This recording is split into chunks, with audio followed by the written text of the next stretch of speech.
తుపాకీలో ఏముంటుంది? ఇది హీరో పాడతాడు.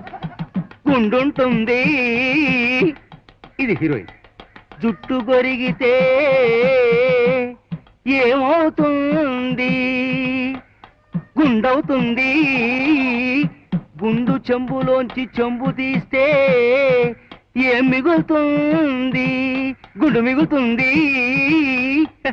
బాబా ఈ గుండుగోలు నాకెందుకండి? బండోడిని చక్కటి పెద్ద ముత్తైదుల కాడికి వెళ్ళి బొచ్చు కొరిగితే ఏటవుతుంది అని పాడి చూడండి, అప్పుడు మీకు గుండవుతుంది. అలా నలుగురికి వినిపిద్దామనే నా ప్రయత్నం అయి నీ మొహమండ. పాట ఇప్పుడే కదా పుట్టింది, ఇక వినిపిస్తా. మరో 3 చరణాలు ఉన్నాయి, విను. మందు గుండులోంచి మందు తీస్తే ఏముంటుంది? గుండు